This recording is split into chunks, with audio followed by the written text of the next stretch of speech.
ہم یہ cap point Cape Town میں جنوب مغرب میں دنیا کا آخری کنارہ ہے، وہاں کھڑے ہیں اور دنیا بھر سے سیاح یہاں آئے ہوئے ہیں، اور یہاں پر بحر ہند اور بحر اوقیانوس کا سنگم ہے، اور آپ دیکھ رہے ہوں گے یہ دو رنگ کا پانی ہے، پہلے اس طرف نیلا نیلا پھر آگے کالا کالا پانی ہے، یہ گویا کہ دو سمندر مل رہے ہیں، اور یہاں سے ملکوں کا فاصلہ بھی لکھا ہوا ہے، new Delhi 9296 kilometre, Sydney 11642 kilometre, اور اس طرح لندن 9623 کلومیٹر۔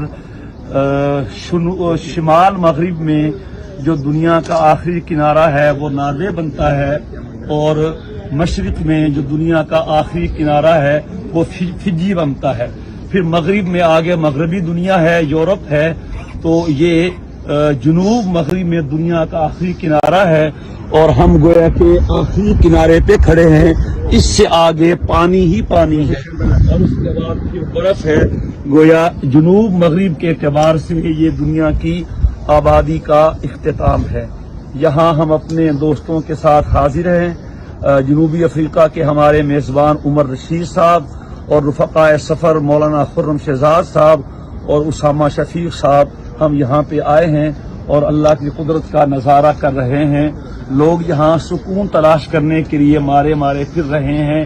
انہیں کون بتائے کہ سکون ان نظاروں میں نہیں ہے، سکون تو اس ذات کی یاد میں ہے جس نے ان نظاروں کو بنایا ہے اور پیدا کیا ہے۔